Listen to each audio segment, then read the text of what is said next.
All right, everybody, welcome back to another Future Focus where we are living at the intersection of business, technology, and the human experience. As always, I am looking forward to today's conversation. But before we get started, if you find this episode helpful or beneficial, or you know somebody who would, please share it with them. Like it, help people find it, all that good stuff. And if you're not subscribed to the Substack where I share my reflections on the conversation, go check that out. I still would encourage you to listen to the whole conversation, but sometimes having the TLDR version of what were the biggest highlights can always be nice. So why not get both of those? And with that, I'm going to transition over because today I'm talking about digital twin technology. And if you go digital what technology? Well, hopefully by the end of this, you know exactly what that is. But I think also we're not only going to show you some of the everyday practical uses today and why this can be so disruptive to the way we do workforce innovation and just operational efficiency, but really the potential it has for the future as we think about automation, the intersection of AI and robotics. The potential is limitless in my opinion. And so as we get into this, I'm joined by Boaz Goldschmidt. He is I think I've got this right, the founder and CEO of Treedis. Did I get that right, Boaz? No, I'm VP of Business Development. Okay. I was Omer Shammai is our CEO and co-founder, and we have another co-founder, Nathaniel Lombroso, and I go back with Nathaniel to high school, so that's kind of like the way we got together. I guess you're still part of that early team. You've been around with these gentlemen. Yeah, I think when I joined, we were like I'd say it was like 5 or 6 of us, and now we're I think over 30. Wow. Okay. And growing by, I wouldn't say by the hour, but by the month, or That's awesome. So yeah, it's been an amazing journey with them. Well, as far as I'm concerned, if your employee number is in the single digits, I consider that being part of the founding team. So you're in good company, regardless of whether you have the official title of founder behind it or not. For those, I've gotten to know you through this process, as I often do, but I'm actually curious, for those who don't know you, your background. Also, we got a little bit of that. You went back to high school with one of the founders, but how did you end up in the digital twin space? And was that something, have you always been around tech? Was kind of the business development side more your sweet spot? How did you land here? Yeah. So this is actually, I think I'd say it's a cool story because if I go back like 3.5 years ago, 4 years ago, let's say just before COVID hit, I was owning and managing my own pizza bar. Really? So yeah, just making pizzas, people coming in to drink beers after work, your classic kind of local bar where everybody knows everyone. Okay. And I was probably like the Cheers of pizza places. Yeah, and I was like the farthest away from tech as you can imagine. Okay. Working with my hands, deliveries, all that stuff. And then 2 things happened, 2 main events happened. The first one was COVID hit, which pretty much smashed the restaurant industry into the ground. Yeah, that had a pretty disruptive effect on that, especially if you had the kind of restaurant that was like the local, everybody came, everybody knew your name type of a thing. I can see how even just culturally that would have a major impact on it. Yeah, and it's funny to see how like today when we look back to it, everything looks so surreal. Like, did that really happen, COVID? Was that like a movie or was I dreaming? But yeah, so COVID kind of hit, and I was also blessed with the birth of my first child. Okay. And then I came to the conclusion that this isn't what I want for myself currently. Yeah. It's not the right place to be for someone who wants to have, an ordinary family life. So I started looking to do something else, and knowing that I don't have any kind of degree from any university or college, I knew it would be challenging, but I said, okay, I'll just try and get that interview, just talk to people. I'm sure my life experience is worth something. And then, believe it or not, by chance, like, I mean, luck or fate, whatever you want to call it, Nathaniel, which I went with him to high school and we've been good friends. They were just like at the beginning of founding Treedis. Okay. It's just that part where they started to look for maybe one or two more people. Okay. And he knew my situation and he was like, yeah, why? I mean, we're looking to expand. Why don't you come? Let's try it out. And I guess for the time it was a great win-win for both of us, because for them it was, when you're starting a startup, you can't sign LeBron James of tech. No. You got to start from the bottom. So for them, it was, I Well, guess, and trust is big too. That's the other thing. yeah, In those early days, surrounding yourself with people you trust actually can almost be as essential as subject matter expertise, because it's like, well, we're going to be going through some rocky times and we don't know what to expect. And we need to make sure everybody who's here, we've got each other's back. right. And exactly, because you can learn anything. You can learn how to sell. You can learn about tech, how it works. Unless we're talking about like coding roles, which I totally understand that you need someone that's professional. Everything else can be taught. You can gain experience. So for them, it was great. It was like convenient for me as well. Obviously, it was kind of like my ticket out from the restaurant industry and into tech. And like you said, the loyalty was a big thing, Dude. because we go back and he knew that he can count on me. I knew that I can count on him and Omer, his partner, his co-founder. And yeah, and fast forward to 3.5 years later, and here I am. That's awesome. That's awesome. I love stories like that. And that's why I like to dig into some of this stuff, because I think sometimes people have this impression of, a company is this cold, sterile entity off doing this. But at the end of the day, companies are made up of people, and people Yeah. and relationships, and how these things come together can, make or break an organization. So I love that. And I also think it's a cool story, even just your background and how, I think sometimes people have this idea that tech is this thing for a certain group of people who have a certain set of expertise, and that's not really my thing. So there's really nowhere for me to play in that space. And, here you go from running a local pizza place to going, you're in the digital twin, in my opinion, one of the late breaking technology spaces right now. So I'm guessing though, that wasn't on your childhood thing of like, someday I'm going to be leading at a senior level in a tech company. It sounds like that was not on your radar. No, I'd say that maybe my childhood dream would be to be a professional football player. And not what you guys call football, I but you know guys call whenever soccer. Yeah, anybody else in the world says football, I know they're not yeah, talking about American yeah, football. the round ball that you actually Yes. use your foot to play with. Yeah. Yeah. But yeah, so yeah, The at the end most of the day, popular sport in the world. yeah, yeah, minor comment. Yeah.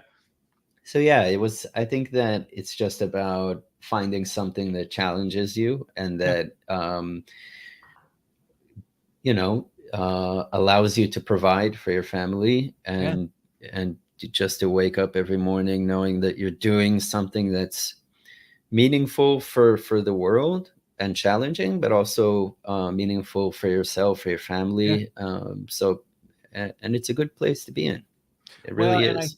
and and as we, I want to shift to the tech, but I think there's two pieces that, regardless of why you're tuning in to listen into this, I think there's two takeaways that I think is really cool about your story.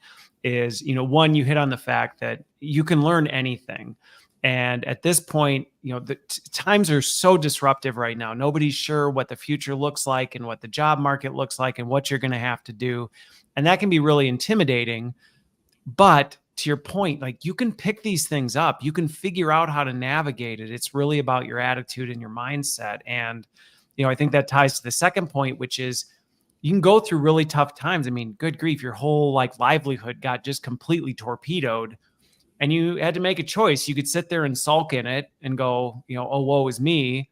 Or you go, well, it is what it is, and I'm going to move on and I'm going to learn something new and pick it up. And I think that's an awesome story and something that anybody should be taking to mind, because we're in really disruptive times right now. And I have no doubt there's a lot of people that are doing things today that you won't be doing in 12, 18 months, maybe 6 months. And we're all going to have to go through that. I'm on record saying 100% of jobs will be disrupted by technology. Now, does it mean they're all going away? No, but they will be disrupted. And I think that attitude of learning agility and going, all right, well, I'm going to have to adapt and adjust is just going to be people's competitive advantage. So I actually think there's a ton of value in your story.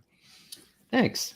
So with that, we may have folks who go, digital twin, what are we talking about here? Are we talking about, cloning, AI cloning, right? I've heard people, when I bring up this topic, people have all sorts of misconceptions. So I'm curious, when you engage with people and you talk about digital twinning and what that technology is, how do you describe it? And let's break it down for folks who may not be as familiar.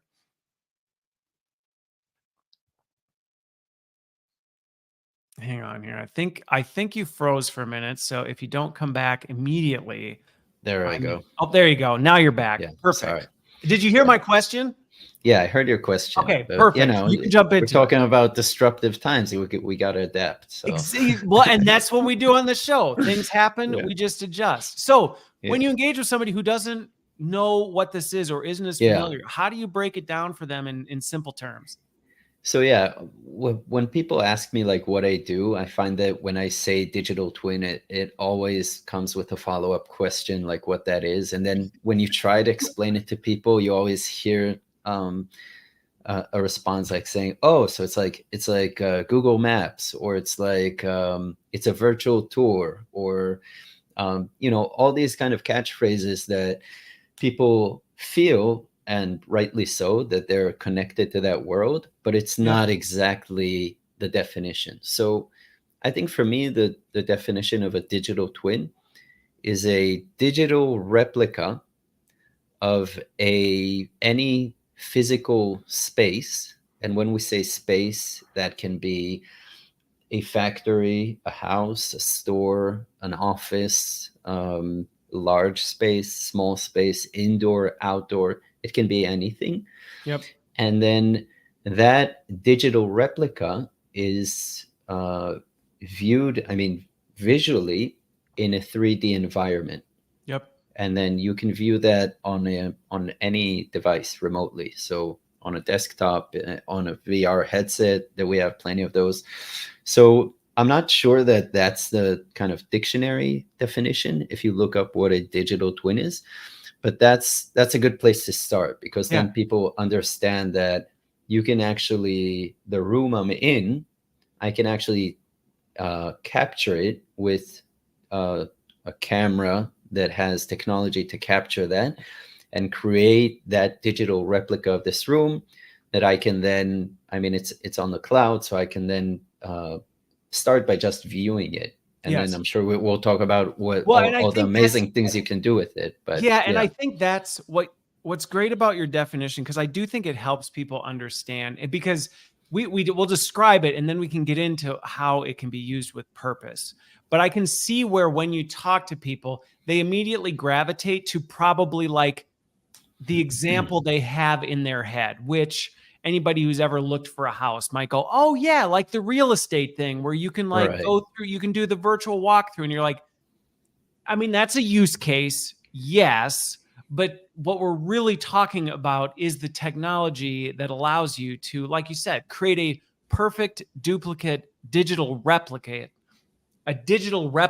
of whatever physical environment you're talking about. So again, the examples you gave that people reference, like Google Maps, the Street View. Yeah, that's a digital walkthrough in a sense, a virtual walkthrough of a real estate app, things like that. Yes, those are things, but really it's the underpinning technology that we're talking about that allows you to capture, and then we'll get to like actually modify and actually change some of those things. Right. And it's, and there is a reason why people intuitively think about that kind of maybe panorama image viewer, like a 360 viewer. They saw an apartment a few years ago, Yep. or Google Maps that's been around for well over a decade, maybe even more. But it's just like you can ask someone, so what's a camera? And then they're going to say, oh, it's that thing you put a film inside, and you need to kind of roll that thing, and you have a flash, and you push the button. So, I mean, that's what it used to be. But today a camera is something entirely different. So it's the same world, but it just means that you're not aware of where the technology is currently. And Yep. it's made a massive leap since. Yeah. Well, and I think that's one of the things that even people I know who maybe have had light or limited interaction with the technology, a lot of times what they're familiar with is legacy or outdated. I mean, I remember I was doing work with digital twins a long time ago, and it was pretty onerous to do it. It was relatively expensive. It wasn't necessarily super scalable and easy to do. And so that's where sometimes I think people get the impression of like, okay, but like, so what would you do with that? How would we actually implement it? So I am curious, where are you seeing some of kind of the trends in terms of adoption, or even just kind of some of the areas where this is really starting to gain steam? That's a great question, because I think there's pretty much across the board, we see gaining interest in every industry. So real estate, travel and hospitality, retail, museums, campuses. But I think where we really see it booming, especially during this year, and we're also forecasting the next year, is the industrial space. Yeah. The industrial space, I don't know how many people have actually set foot in a factory, a modern day factory, but those spaces are so complex, and there's so many things going on, and there's It's so kind of like much what a lot of knowledge. people have in their head from like the 1950s type of a thing, where it's like, it's Right. not, they don't work like that anymore. Right. But even if you think of like the Charlie Chaplin movie, where you see like just things moving by, and a lot of things are happening, even that is complex. So today it's just 10 times more complex, and there's so much knowledge and data and people kind of coming together to try and make this factory work as efficiently as possible. And the digital twin is definitely I think a breakthrough in terms of how much they can improve and become more efficient. And for them, obviously, it's all about it is all about money. I mean, these companies, for sure. yeah, For sure. And I think this is where we'll kind of unpack the problem statement. Before we do, though, I want to go back to helping people understand how this works, because we kind of talked about the concept of capturing a digital twin, which is basically making a digital replica of a physical environment. So let's run through for somebody who's like, so how do you actually go about doing that? Just so people who may not be familiar with it, what does that look like today? Because it used to be extremely complicated. There was a lot of equipment involved with doing all this stuff. Today, good grief, I'm amazed what you can do in a matter of seconds to actually create some of this stuff.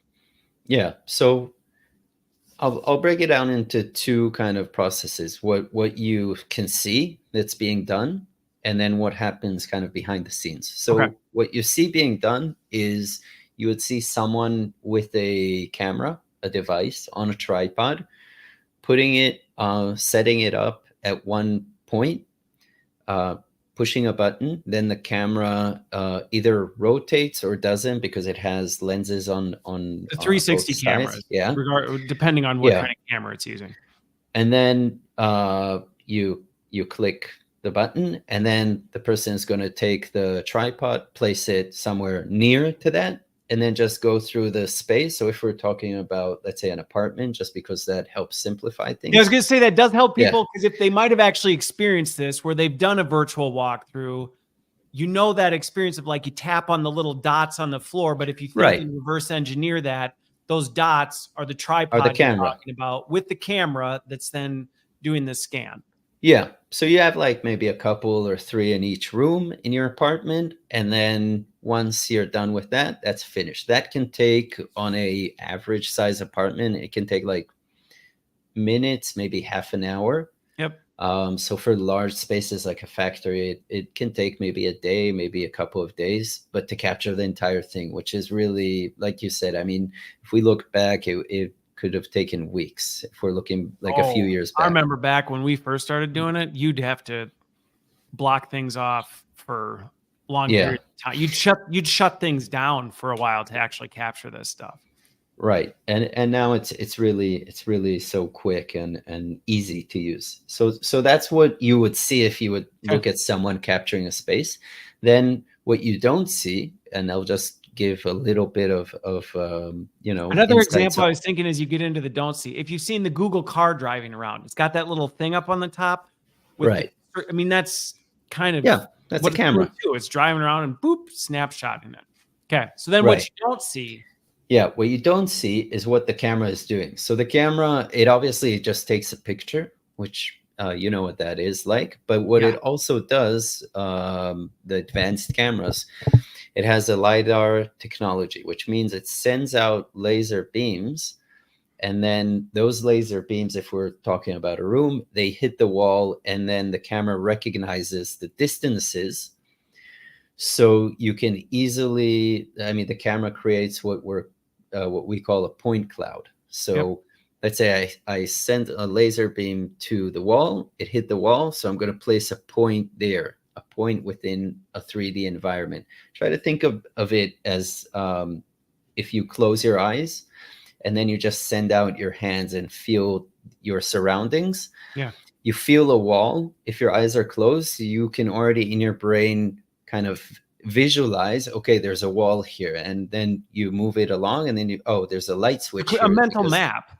I mean, right. One example that I think of that for anybody who's ever used a VR headset, that this may be very familiar with the LiDAR component of it is, when you first put it on and you're setting up your environment, you literally see it creating these maps in the headset where it's doing more than just snapping a picture. It's actually mapping all the physical objects, the distance, the textures, like literally everything is being mapped through that radar, LiDAR, like you said, LiDAR. Yeah. So it's doing more than just, here's a flat file picture of this. It's actually creating that 3D model through the tech. Right. And then that gives us what we call the point cloud. And if you look at that like raw point cloud, it's just a lot of dots, kind of like I'm sure everyone saw The Matrix. I mean, I hope. Yeah. Like at the end when he just sees the green letters, and it kind of formulates the shape of Agent Smith, and so that's when it's like the badass part of it, when he's standing up and he's able to actually just see the world through the ones and zeros. Yeah. So that's the point cloud, and then I guess the process that's done is that you combine the two together, the point cloud and the picture, so that when you later on take a look at it, you don't just see the matrix, you actually have a picture kind of placed on it, so you can understand, okay, here's a wall, I see the wall, but it's actually represented in 3D. So when we'll talk about what we do with it, I can measure, for example, from that wall because it's represented in the 3D as a wall. Okay. So that's the, I guess, the introduction, like digital twin 101. Yeah. I guess. Well, and I like that you talked about the back end side of it, because without understanding that, it can seem like on the surface, like, so it's a bunch of pictures, and it's like, well, it is, but it's more than that, because really when we get into what you can do with it, you need more than just an image, because you need to be able to manipulate and modify. Well, what would it look like if we were to do something different in this environment? Exactly. And when you work with digital twins for a while, you become like Neo. At some point, you don't need the images. It's more about the point cloud. It's more about the, So are you suggesting now that when you walk around and you go look at things, you don't even look at it, you're just seeing ones and zeros? Yeah. Yeah. And occasionally, you know, I stop bullets and stuff like that. But yeah, that's just for fun. Just for fun. Just for fun. I got it. Okay. So now hopefully that helps kind of ground people in the technology and, you know, how it works, things like that. I think that kind of logically leads people to some of the next questions of, okay, so now you have a fully digital version of a 3D environment that not only just is images of it, but actually has 3D structure to it that you can Yeah. then see how things actually fit into it. It's not a flat picture. This then translates to, okay, where are people starting to use this? Which I can see from why some of the examples people are most familiar with, like a virtual walkthrough in an apartment or a house. It's great because instead of having to physically show up at the house, you can kind of walk through it and get a feel for, okay, this is the layout, this is the way you navigate through the house, things like this. I'm curious, before we get to some of the manufacturing and industrial ones, did you see a significant rise in like the post-COVID era initially with some of this stuff? Was there a surge a little bit in this for some of those more practical use cases where it was like, well, I can't go to the museum, but what if we had a 3D model of the museum that people could walk through? Did you see people kind of starting to get the gist of how it might be used more as you couldn't physically go to some of this stuff? Yeah. And I think that might be one of the few things that was actually positive and good about COVID, is that it kind of helped us skip that phase where you have early adapters and then people start to use it. So just like Zoom, for example, virtual meetings. I mean, before COVID hit, it was, you know, if you want to meet someone for business, you got to go to their office and meet. And then Yeah, and COVID people hit. kind of like, I do remember pre-COVID, there still were a lot of people that were like, why would we meet on Zoom? Like, I don't Yeah, understand. that's I mean, what is awkward. that? And yeah, and yeah, I don't have a microphone, and that's very awkward, and there's no personal touch. But then COVID kind of made everyone do it. And then post COVID, you can travel, you can meet physically. Think, well, it wasn't that bad to meet on Right. Zoom. So why don't we do most of our meetings on Zoom, save 80% of our travel costs, and then just meet physically for the important meetings? So I Yep. think same goes with the digital twin, and for like you said, the more simple and common use cases for like real estate. If you're looking to lease an apartment, instead of running all over town, Looking actually at 15 of them physically. only to go, oh, I hate the Yeah. layout of this one. Yeah. Or yeah. So just you go online and you can visit all the 15 apartments like within the hour and already get a good grasp. So when you narrow it down to maybe 2 apartments, so yeah, you might go physically. But that's a big time saver and money saver. And people were just forced to adapt it. That was the good thing about COVID, and Yeah. we definitely see that. Okay. Okay. Well, and I was wondering if it did kind of force adoption of some of this and also just create a greater awareness to it, because I think probably pre that, I mean, there were a few, like you said, early adapters who were more familiar with it. But I mean, I remember in the days pre-COVID, if I brought up digital twin, honestly, it was rare that anybody even knew what I was talking about. Most people were Right. like, I have no, what, you have a biological, they just really had no concept of what I was even saying. Where I would say post, they may not have had the words, but once I explained it, they're like, oh yeah, no, I know what that is. And I can see that. To me, some of those use cases though, I feel like that's like level 1, valuable. And I know like in the learning space, it can be super helpful for people. I was using digital twins in the like 2010s for like campus tours and things like that, where it's like, well, you might have a student that wants to see how the campus layout is, but Exactly. they can't travel here. And man, if we had a digital twin of the environment, at least people could kind of do it. And it was helpful. But again, it was big, it was expensive, it cost a lot to do it. So I think, but again, I see that as kind of that baseline tier. And I think what's exciting about the advancement in technology is now you can do that level 1 stuff Yeah. so You can do it with easy. your iPhone. Yeah. Like you go spend, I mean, iPhone or good grief, go spend $150 on an Insta 360 camera, and Right. you can Yeah. pretty quickly just go, I can go do this, no problem. And so there's a lot of use cases where when I talk to some organizations, I'm like, why don't you have this? I honestly sometimes struggle to be like, why aren't you Yeah. using at least this on the baseline? Maybe not the more advanced piece. Yeah, absolutely. Like, are you still using fax machines? It's We got our typewriters and our, yeah. Pigeon Express delivering our mail here type of a thing. Yeah, to me, it's just one of those like natural pairings where you go, well, you might as well have a digital twin of really any physical environment, even for just some of that baseline stuff. I know for a lot of companies I've advised to be like for onboarding, things like that. It's a great resource for employees. They're new to the company. You don't know where the bathrooms are or where the cafeteria is. Like give people access to a resource where, hey, you Yeah. can kind of flip around on your phone. But again, to me, that's like the baseline stuff. That's not the really advanced further thinking you were hinting at as we start talking into the manufacturing space.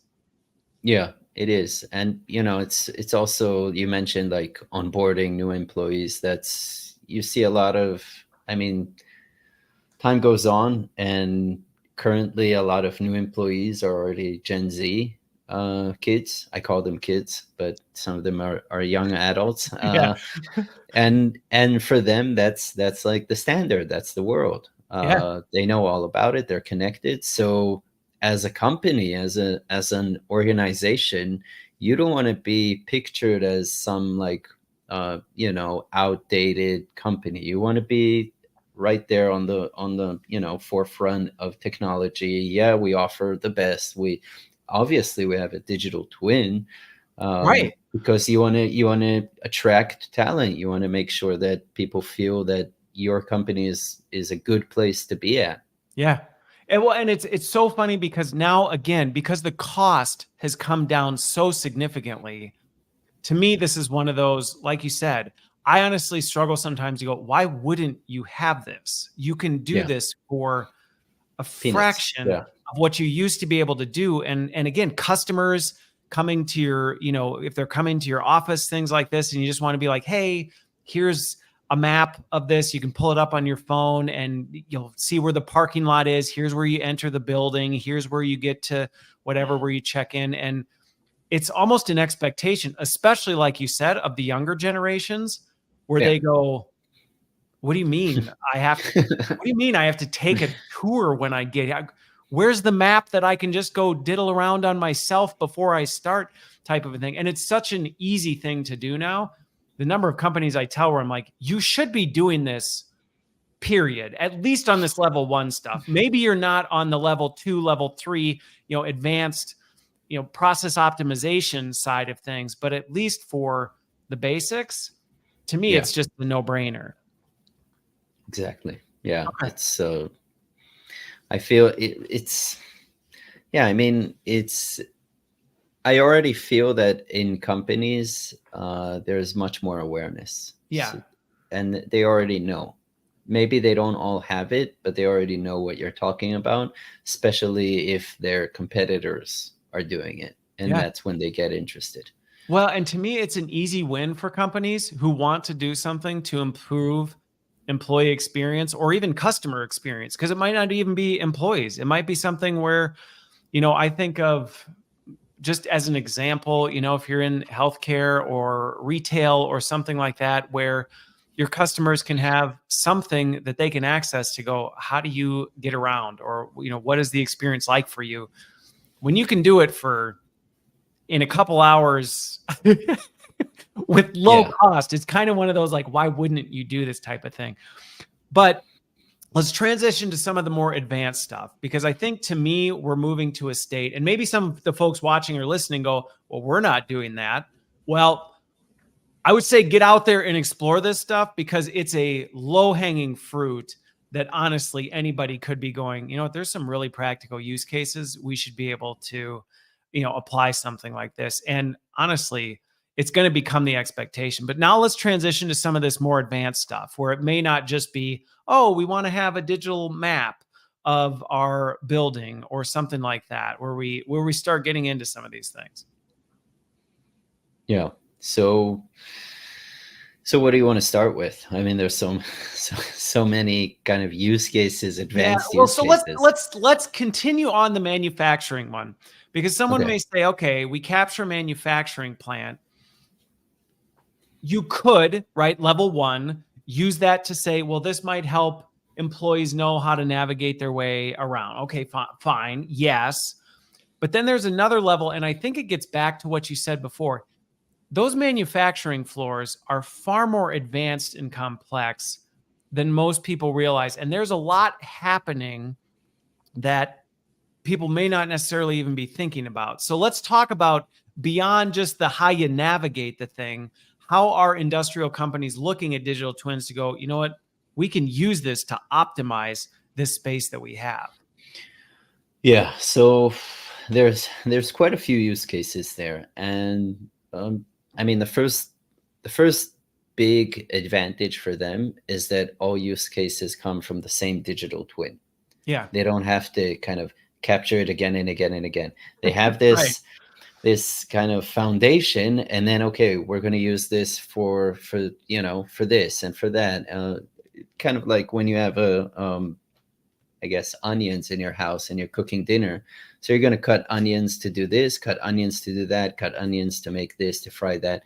It's kind of like the start of every dish. You fry onion and garlic. So I think I mean, we can go through a lot of them. I think one of the more interesting ones is training. Okay. Training as a professional training tool. Okay.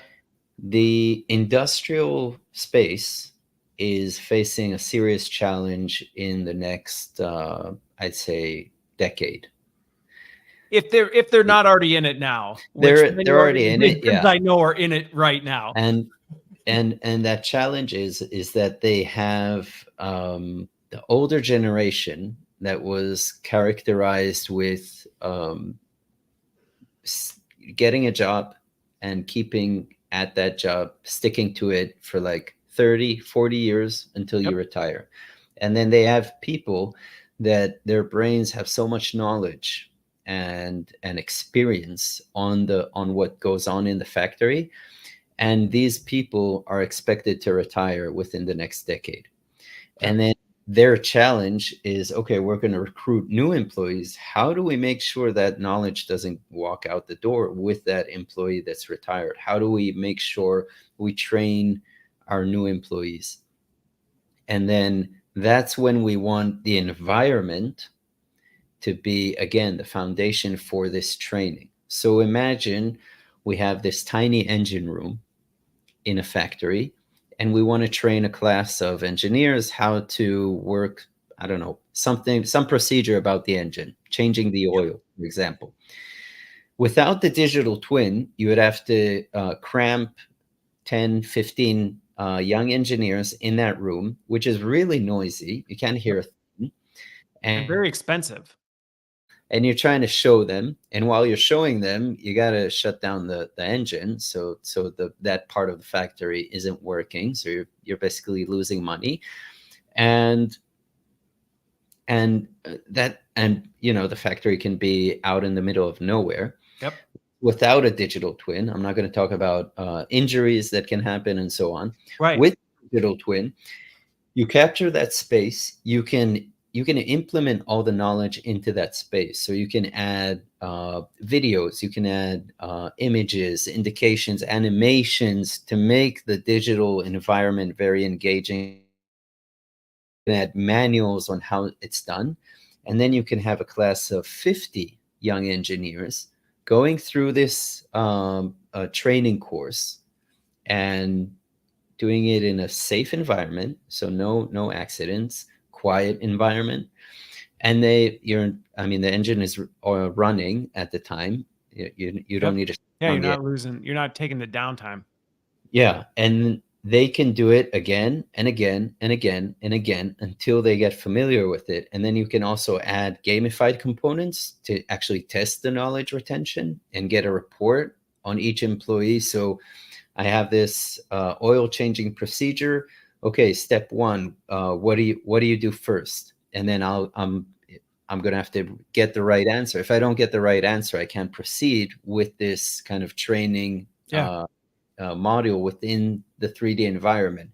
That way, this class of engineers, when they set foot on the physical site for the first time, they're more familiar with the processes. They have a lot more contextual information because it's not the first time they're actually experienced the context of the environment. They've been exposed to it before. Exactly. And they feel confident. They feel confident with what they're about to meet, the different scenarios, the different procedures they have to go through. Yeah. And like you said, it's not just they didn't learn this on slideshows like a PowerPoint. Right. They got to physically dynamic. interact with the environment. Yeah. Well, and I think what's interesting about that sometimes the pushback I've seen to this is, well, but there's nothing like being in the physical environment. And I think to your point, we're not saying it's a competition with that. It's the fact that it's like, well, no, but it's not super efficient. Going back to your meeting example, 100% of your meetings were not value add with the in-person component. Exactly. 80% of them could have been accomplished without that. I personally, on the meetings one, would go 100%, but you get the gist of it where you go, hey, look, we can trim back some of this. So at least we say, yeah, sure, fine. Actually bring them to the live engine room. Not saying eliminate that, but if you can replicate that in a way that allows people to physically interact with this, in the contextual way, you're actually reducing the friction to learning, because that contextual layer is very hard to simulate in just like words or pictures or things like that, because people need to be able to navigate around, to actually manipulate this stuff. And I think the digital twin allows you to do that. And to your point from earlier, it's the nuts and bolts. It's the foundation of it that then can be used if you want to layer VR on top of it to actually have people navigate around in a virtual route. You don't have to. You could have people do it from a mobile device or a computer, but you actually have the environment by which people can start to interact with in a physical way while still being in the digital world. Yeah. And it translates into, at the end of the day, it translates into money, because if it takes you 6 months to train this engineer, and with these tools, you bring it down to 4 months. So the multipliers in these organizations translate into millions of dollars. Or for example, if we do safety trainings, so just simple safety trainings in this environment, where's the fire exit? What do you do in case of an alarm? We actually had clients report to us that these safety training experiences helped reduce insurance premiums, because I'm sure they did. Companies understand that, okay, employees are now less likely to be involved in an accident or a safety event, and then we're talking about millions of dollars here. Yeah. So for them, it's definitely worth it. And they know they're not trying, like you said, nobody's trying to replace 100% of it. We're just trying to become more efficient. Well, I would be. But again, it's one of those things where you go, hey, like, let's actually use the physical environment where we absolutely need to, because we can show that it absolutely is a requirement. Like, again, going back to some of the manufacturing stuff, there are times where physically touching and feeling the weight, you need to be able to experience some of those things. But there's that 80% that can get you there that goes, yeah, but what if we could grease the skids in a lot of that? So by the time we get your hands on this equipment, we're not wasting our time going, we're introducing you to the very basics of how all this stuff works. We can just get straight to it. Exactly. Yeah. So the training and onboarding use case is definitely a big one. Okay. And it's also part of the maintenance use case, because that same knowledge, that same oil change procedure or SAP, SOP, is they do it again and again in physically on site, these maintenance folks. And sometimes things happen. I mean, they're human beings. got a bad night's sleep or you're distracted. So how can we make sure, how do we standardize how these procedures are being operated? And that's where we use the same training module, but we provide it to the employees on site physically in the palm of their hand. How do we do that? Treedis has an AR app, and AR basically means that with my mobile device or other AR devices, the camera recognizes the environment, and then it shows on my screen, it kind of calibrates the exact location within the digital twin. Okay. And then it will visualize on my screen all the digital information. So for example, I'm in that engine room, and I want to change the oil, and then I go, oh wait, so do I first switch it off, or do I first, what do I do? I can pull out my mobile device, I can point it wherever, it calibrates, and then it just tells me, okay, step 1, go here. Okay. And it's going to show me where to go. Now switch off the engine. Oh, okay, I'll switch it off. I'll hit next. Okay, now step 2, pull out the oil meter and check it. It just runs you through it. That way you're also preventing man errors that, again, I mean, it all translates into money, but they prevent downtime and loss of money. Well, and I think what's interesting about that is you're actually bringing that learning or performance support into the flow of somebody's actual workflow. Because to that point, you know, let's say you're working on an engine or whatever it is, that ability, and I think you hit on something there that people may not always think about. You know, the digital twin, there's 2 components to that. This again goes to the backstage part. One, you're capturing the digital twin of that engine so that the platform recognizes, hey, this object. Then behind the scenes, you're layering on this digital information. Then that end user is going, and when they scan it, it's recognizing that, pulling from the database, and now pulling up this digital layer of instructions in the palm of their hand, helping them through whatever it is they're trying to do. So rather than, I just even think of the efficiency behind this, rather than going, well, now I need to either go find somebody I can ask, or go sit at the service desk or whatever and try and look up this or find the job aid or whatever. You're now bringing that support to somebody in that moment when they're actually doing it, when they need it most. Right. And it's, I mean, you just hit on something there when you said, I need to find somebody to ask. So it's just another kind of feature set that we have, is that, let's say I get stuck, even with the information I have digitally. I still need to add. You got the instruction manual, and you're like, this isn't working. Right. Like, I can't quite figure this out. Right. And it's not like IKEA furniture. It's an actual engine. So who do I ask? If I mean, with Treedis, what you can do with the app, I can just place a tag there through, like, physically. I'm next to the engine. I'm holding my mobile device. I'll place a tag there and just write tag someone, like a specialist that might be sitting at the headquarters, on the other side of the world, and just tag him and say, hey, this doesn't look right. The engine is, I don't know, steaming or something. What should I do? And I can add a picture or whatever. Then this specialist gets a notification. He logs into his desktop, pulls up the digital twin, goes to that exact same point, sees the tag I left, looks at my question, and replies. Okay. And it becomes even more advanced when we can go in a live session. So just like Zoom, but he can see what I'm pointing at, and then he's going to annotate on my screen and say, oh, you see this little fuse box here? Open it up and switch off that fuse. That's what you're doing wrong. So it's not just connecting the workers with the digital information, but it's also connecting the workers with each other. Yeah, that's why, I mean, it's called connected workers. That's like a big buzzword in that space. But there is a reason it's called connected workers, because it's connecting everyone and kind of bringing everyone closer to each other to improve efficiency.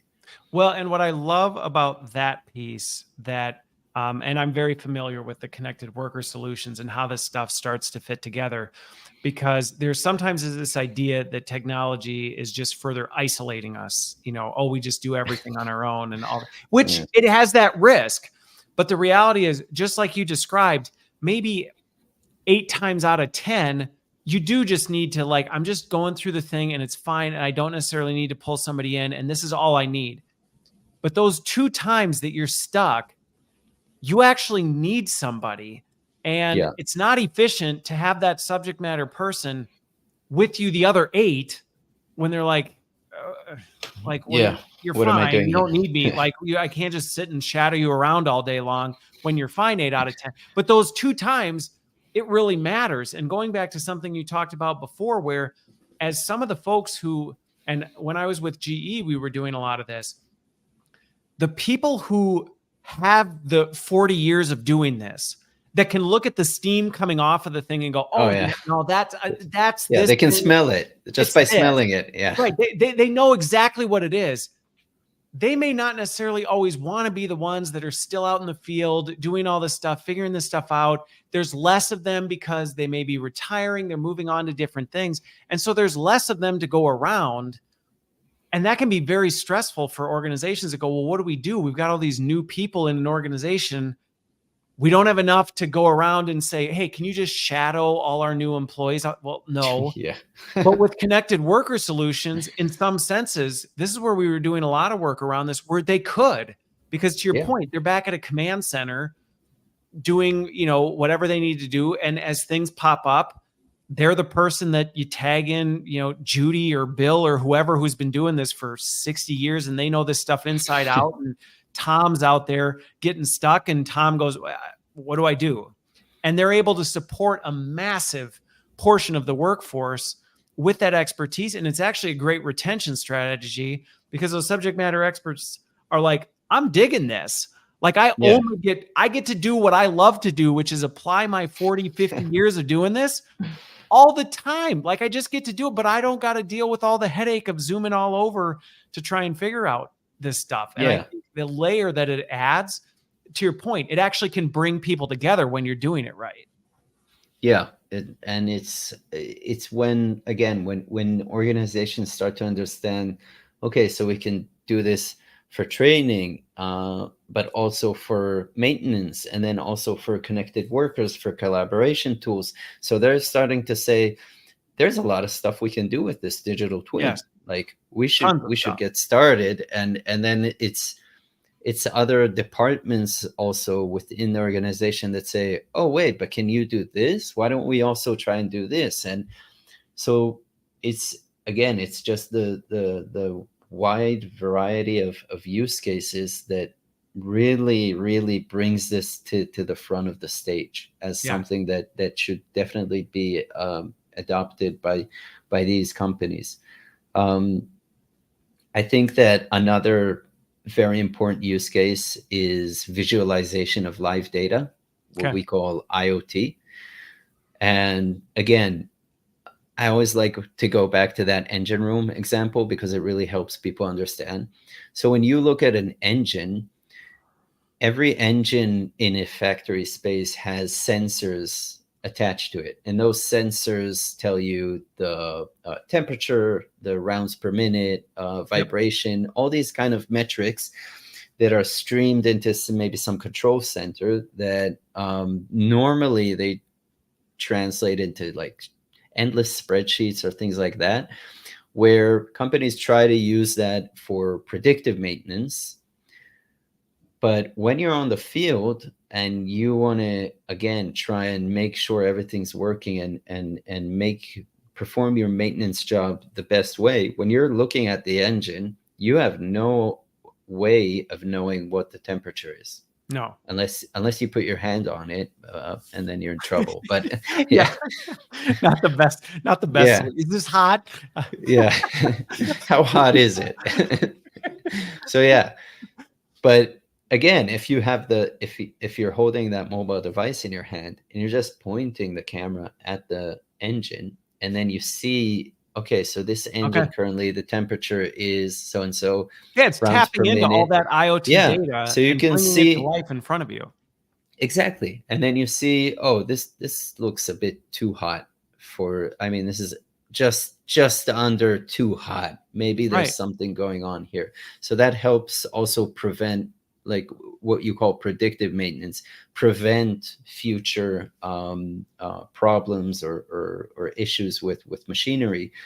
So the visualization of live data is also a very crucial part of this. It just Yeah. Oh, helps it's huge. wrap everything up It's into huge one because I was picture. just thinking, I have a lot of friends who are mechanics and they, work on a lot of this stuff. I've worked in the manufacturing space before, and I think about some of the maintenance folks where sometimes, I just think of, like, let's just say you're working on your car engine and you don't know, if your O2 sensors or your spark plugs or whatever. And a lot of times it's like until you tear the whole thing apart, you don't really know, even though that data is being captured. And as machines are more and more connected, that data is somewhere. And I know there was an instance where I was working with someone, and this is exactly what they did, where they literally were able to just pull up their phone and look at the engine and literally see the status of all these sensors, all these things underneath it, and be able to see in real time, like, are they green? Are they yellow? Are there issues? And again, be able to address or prevent stuff from happening in real time, or even just knowing where to work. Like, Yeah. oh, here's where this is going, because again, you have all that IoT data that is available that, unless you're Neo, you can't Yeah. see. But that's where the digital twin can actually create that digital layer that allows you to see it. Yeah. There's only one Neo. There's only one. One other one. We're going to run out of time. I told you we'd be able to talk for multiple hours, but I think one of the other ones that I'm curious if you're starting to see, that I have always been fascinated, and to me this was another huge opportunity for this. And again, when we think about the digital twin, it's the underpinning technology that allows and enables all this. So when you start thinking about it, the use cases. But one of the ones that I did some work for a company that did a lot around, they were very much Six Sigma, and they were always running simulations of what if we changed the supply chain this way, or what if we moved our operation mechanisms like this. And I remember they had it was called the Innovation Lab, and it cost them millions of dollars a year to keep this thing up and running. And they would literally just set up the supply chain or the manufacturing line, and then they'd tear it down. And they'd be like, what if we made this small change? And then they'd run things again and they'd go, okay, was it any better? No, it wasn't. It was. And then they'd tear it down again, and then they'd set the thing back up. And it would take, they had staff, and the cost of running this thing was massive. And I remember we started to do work with digital twins in this, where we said, why don't we create a digital replica of this? And instead of going through all this effort only to find out, oh, yeah, it didn't work. Yeah. Let's scratch that. Let's scratch that. Let's do it Start digitally, and over. let's learn quickly and more cost effectively to be able to run that test. Yeah. So we spoke right at the beginning about the difference between the images that you see in the point cloud. Yep. And that's the environment. So when you understand that you can also use that, kind of modify that point cloud to start and understand how you can change things, so it becomes a very powerful planning tool. So for example, like you said, and they're always called innovation labs. Labs. It's such an innovative name that every single company uses. But yeah, so if you start understanding that here's like my space, move this machine here, or maybe let's replace this conveyor belt with an advanced model of conveyor belts. Is it going to fit? That's the first question. Is it going to fit? Okay, now that it fits, do we have the space planned out properly? Do we have the electricity outlets in the right place? Is everything so that's like the basic planning. But then, like you said, you can easily start to simulate the flow of work and kind of understand what is the best what is the best setup or layout that I can do to improve what I'm currently doing, Yeah. and easily do that without doing anything in the physical world. It's Right. all virtual, all virtual. Yeah. No, it's what's funny is an example of this where it goes wrong, because nobody thinks about this stuff till it goes wrong. And then they're like, man, I really wish we would have thought about this. Yeah. I remember I was with a healthcare company, and a hospital had purchased a bunch of big healthcare equipment, and Oh they yeah, bought it. I know where this They is went to going. install it, Yeah. and it was like, oh no, we've got to remodel the entire wing because of how this is set up and the size and the power consumption. And we had not Okay. planned for all this. And ultimately they did, but it ended up costing them exponentially more that they just hadn't planned for. And it's not that they wouldn't have done it. It's that it wasn't built into the plan because they hadn't actually anticipated all of this. Versus there was another organization I was with that we used digital twin technology to figure this out. And we were able to do it and go, okay, what is the total cost? What other modifications are we going to have to make to accommodate all this? And we were able to do it all digitally so that by the time, I mean, it still never works perfectly. You still go to implementation. You're like, ah, crap, we didn't think of this. Yeah, Or, it doesn't fit through the door. yeah, it doesn't go through this. Or, we didn't think about the entryway door, so there's always that. But we were able to dramatically capture a lot of the unanticipated things that would have otherwise gone missed, and then plan for it in the plan, which just allowed things to go so much smoother. Yeah. Yeah. So it's a powerful planning tool. And there's also, I mean, the 3D space is very big. You can talk about converting into different file types like BIM. So we also see this being used for even like the construction industry. Oh, it's huge. So for building a building, not necessarily planning out an existing space in a new way, but yeah, and again, I mean, your head just goes into so many directions. When you really start thinking about the underlying technology and the possibilities, it's massive what you can do, which was why I was really excited. I know we had to, adjust schedules, but I'm like, I really want to get you guys on to talk about this, because again, it's an area that people may go, oh yeah, that sounds cool, but like that's so futuristic or that's so far. And it's like, it's actually not.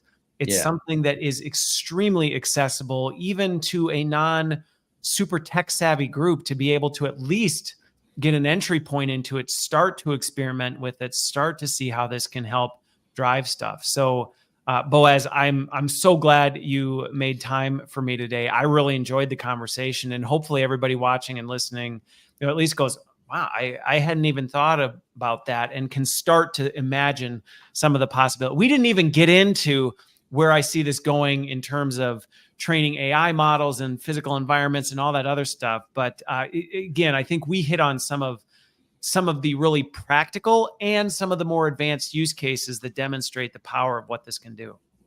Yeah, I mean, it's like you said, we can definitely go on and on, I guess. Just like the Matrix had Matrix 2 and 3. Yeah, Can that's definitely. right. Maybe we'll have to do a sequel. We'll do a sequel. Yeah. We'll go even further. Yeah, because robotics and AI, and it just never ends, and there's always new things. And if we talk like in half a year, I'm sure I'll have new features to tell you about, and more to talk about. But yeah, this was great. I had a great time, and thanks for inviting me. I think that for your listeners, if this sparked any interest, then you can reach out to me. My name is there. You can look me up on LinkedIn. And if people want to just ask a question or they're interested, I like to make myself available. I'm always down to having a interesting conversation, even if it's not streamed. So yeah, I mean, this was great. This is a lot of fun. Awesome, Boaz. Well, thank you for making the time. Thanks everybody for watching and listening. And again, hopefully it challenged your thought. And again, I would encourage anybody, if you are not at least experimenting or exploring the technology, you should be. It's very much, the potential is endless, and the entry point to get into it is accessible to anybody. So with that, Thank you so much, everybody, and we will see you on the other side.